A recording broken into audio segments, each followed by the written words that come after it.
Hey everybody, we've been talking about pivots all week long because it's pivot month. It's pivot week, it's pivot day, it's Friday if you're watching this on the day that we upload it. And I've got some problems.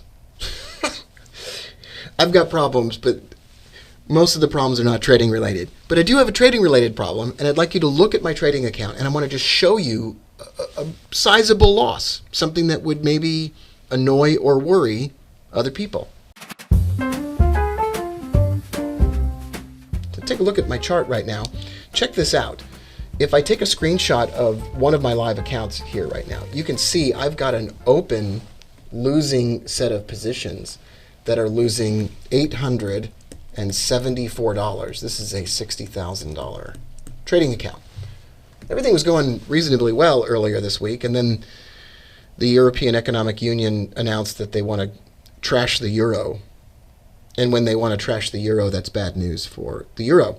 So I want to use pivots to help me solve this problem, but it's going to come with a lesson and a warning. So first of all, I'm running a robot. It's called the Finch. It's based on Knoxville divergence. There's lots of videos on YouTube you can watch about that. And I got into some trades. In particular, the euro-Canadian dollar is just exploding into flames right now because the euro is dropping. Across the board, the euro is just dropping. And if I look at the euro-Australian, it's dropping. If I look at the euro-Swiss, it's dropping. If I look at the euro-yen, it's dropping. If I look at the euro-pound, it's probably dropping, which it is. And so all of these are in trouble. And the euro-Canadian, check this out. This is the one I have a couple of trades on. And it took a couple of trades today. It's not a martingale system, but it can take two trades, and then I have to close everything out if the loss gets too substantial. Now, right now, I'm losing on this trade less than about 1% on this trade of my total account balance. So I'm not closing this trade, and it's not. I am willing to close the trade, but I'm not going to do it yet. In fact, I want to give it a chance. And so I want to walk you through what goes through my mind when this trade is open and whether or not it deserves a chance.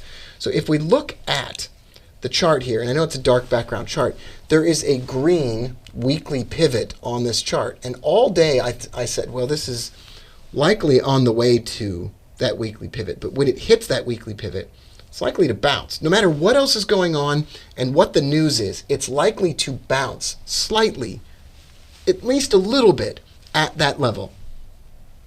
The weekly pivot, every pivot, but a weekly pivot in particular, that's going to be a level at which we could see a bounce. That's working in my favor right now, and I really like that. The second thing that's going on is today, the euro itself is way lower than its weekly pivot because this is the euro US dollar as opposed to the euro Canadian dollar. But today, look at this. We blew through S3. And when we hit S3, that's a place where we could bounce. So I have some options here. I could set up a buy trade right now. Later in the morning, after the news is already hit, after the shock is already in, I could set up a buy trade right now on the euro US dollar if I want to, because it's blown through S3 and we know that's an area where I like to take trades when that's happened. But I've got a problem, and this is what you want to remember. If on a day when things are going wrong, the reason that things are going wrong is a fundamental shift, meaning a big picture economic shift, like the European Economic Union announcing that it needs to increase or add to or reinvigorate or reignite a stimulus program. That's not a great time to jump in and start adding trades to losing positions. That's a day when the market starts a runaway train situation. That's a day when, unless you've got multiple levels of confirmation, you wait. In any other day, if this were happening, if it's just based on regular price movement and there's no big news about a shift in the European central bank's view on things, if there's no fundamental shift, then I just jump in here and I'd probably start taking trades. I wouldn't have anything to worry about. But on a day where there's a fundamental shift in the way that things are going, economically, interest rate wise, or stimulus wise, then I got to be really careful. I've got to be extra careful. And here's what I'm going to look for in those cases. Now, maybe you're not stuck in a bad trade, and this is up until now, you don't really care. Well, maybe you like taking good trades, and so this should interest you. When we hit the weekly pivot, when we get bullish Knoxville divergence, that's an indicator which is absolutely free. You can actually Google it and download it for free. Or we get like a bullish exhaustion candle, like a doji, or a star, or a hammer, or an engulfing candle. Those are times with multiple layers and levels of confirmation. I would consider taking a buy trade. I would consider adding to my, in fact, adding to my losing position in this situation on that kind of trade setup. But let's say you don't even have that trade. Let's say you don't even have the losing trades, which would be, hey, that'd be great. It'd be great if we never took any losing trades. That'd be fantastic. But we do.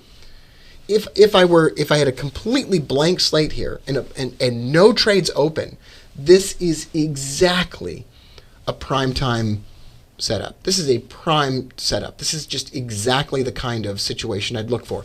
Hitting a weekly pivot, going bullish divergent, making an exhaustion bar or candle that shows a reversal. Those are all things that I'd like. And I could take an initial small probing position, like a little position where I could start things off and say, all right, have we kind of bottomed out here? Could we jump up a bit from this level? That's what I'd be willing to do that right now. Why? Once again, we've blown through S3 on some charts. We've hit a weekly pivot. We've become bullish divergent. And if I were in that position and I had no open trades right now, I might jump in here and I might go ahead and say, all right, I'm going to take a buy trade, a probing position. Oops, I took a trade. I'm just like, might as well here show you what I would do in that case. That would be the kind of trade I would look for. With all of the cautionary information about those economics, it'd have to be a smaller position. It'd have to be a smaller size position because it's a day when the news is really bearish for the euro. It would have to be a position that just starts me off and says, hey, is the market going to agree with me that for the rest of the day we're now going to retrace a little bit? That's what I would want to see. I'd want to see a little bit of a retrace now. I'd want to see if we could come back a little bit. And if we can't, if we start breaking through the lows down below where we are right now, then I wouldn't want to be a part of it, and I would just cut the loss at that level. I would just say, forget it. The news is overpowering the situation right now. And it's just too much to withstand. And I don't have any interest in sort of holding on to this situation or this negative trade that isn't going the right way. And then you could always jump in later. And the question is, are you chasing the market? Not really. Like at this point, do you really want to be bearish and chase after something that's been falling so much already? No, you would look for multiple areas or multiple levels of confirmation and maybe go with a longer term trend. Over the past couple of weeks, the trend is up on a 4-hour chart. So buying here is really a trend trade on a pullback.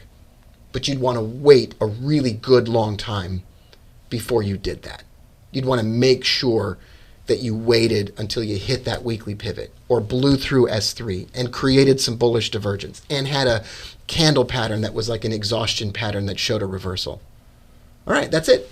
That's a little lesson in how I'm dealing with a trade I don't like and what I'm doing about it.